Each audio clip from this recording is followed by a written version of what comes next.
नमस्कार। मैं संजय पटेल इंदौर से शरद जी की स्मृति को वंदन करता हूँ। मैं उन सौभाग्यशाली लोगों में रहा हूँ जिन्होंने शरद जी के दर्शन किए, उनका रचना पाठ भी सुना कई कवि सम्मेलनों में।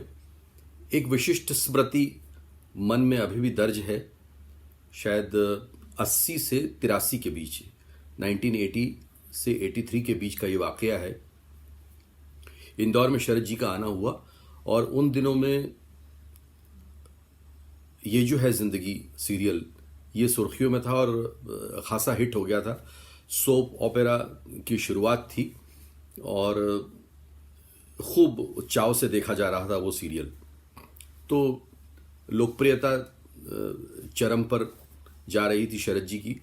कवि सम्मेलनों में तो खैर वो आते ही थे और उनको जिस तरह से सुना जा रहा था वो तो उसको बार बार दोहराने की ज़रूरत नहीं है। वो आप जो ऑडियो कैसेट्स में जहां उनकी आवाज़ अवेलेबल है उसकी तालियों से ही आप समझ सकते हैं।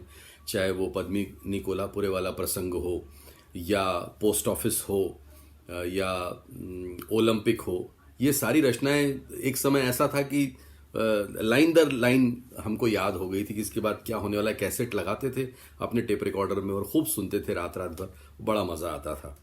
बहरहाल मैं उस वाक़ये की तरफ आना चाहता हूँ जो मेरे साथ घटा। शरद जी आए थे इंदौर, एक तरह से उनकी पहली कर्मभूमि रही। इंदौर के साथ में उनका पुराना रिश्ता रहा।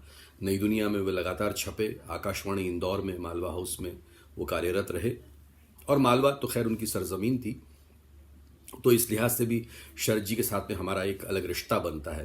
तो हम मालवा वाले बड़े आत्ममुग्ध होते हैं अपने रिश्तों के लिए, लेकिन जब एक व्यक्ति जो व्यंग की विधा को शिखर पर ले गया हो और ख़ास करके वाचिक परंपरा के ज़रिए, तो इसलिए ये आत्ममुग्धता और ये अभिमान कि शरद जी मालवा के थे हमारे मन में आना स्वाभाविक है।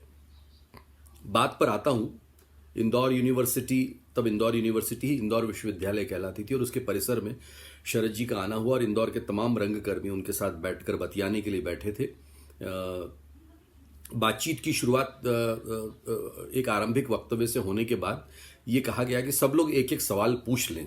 तो चूंकि हम नए नए नाटकों की तरफ आए थे और उसमें ज़्यादातर रंगकर्मी थे उस कार्यक्रम में, तो एक एक कर सवाल सबने पूछा। तो काफ़ी देर हो गई थी उसमें, तो मेरी बारी बहुत देर से आई। तो मैं बैठा, तो शरद जी ने कहा आप भी कुछ पूछिए। तो मैंने कहा शरद जी, मैं सिर्फ ये पूछना चाहता हूँ कि पहले आप नई दुनिया में लिखते रहे, फिर आकाशवाणी में चले गए, फिर भोपाल में शासकीय नौकरी की, फिर आप मुंबई की तरफ रुख किया आपने, फिर वहाँ पर फिल्मों में भी आपने लिखा है, धारावाहिकों में भी लिखा है और अब तो आपकी लोकप्रियता कवि सम्मेलनों में भी आप रचना पाठ कर रहे हैं, तो अब तो आपकी लोकप्रियता शिखर पर है। ये सब सारा जब इसका फ्लैशबैक जब करते हैं तो इसमें सबसे अच्छा वक्त आपको कौन सा लगता है? शरद जी ने जो बात कही थी वो मेरे दिमाग में अब तक जस की तस है। उन्होंने कहा था, जैसा उनका स्टाइल होता था वो मुझे अभी भी याद है, पार्टनर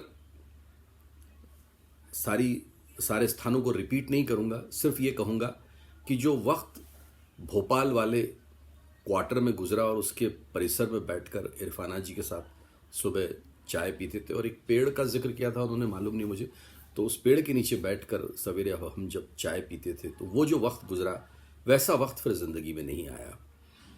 तो ये है तो बहुत छोटी सी स्मृति, लेकिन मुझे रोमांचित करती है इस प्रसंग को आपके साथ में साझा करने की। ये जो स्मृति है, तो मैं उनकी स्मृति को नमन करता हूँ और मुझे लगता है कि हिंदी साहित्य में व्यंग्य विधा को लेकर जब जब भी चर्चा होगा तो शरद जी बेसाख्ता याद आएंगे, बहुत आदर के साथ याद आएंगे और हम हमेशा उनको अपने हृदय में बसाए रहेंगे। नमस्कार।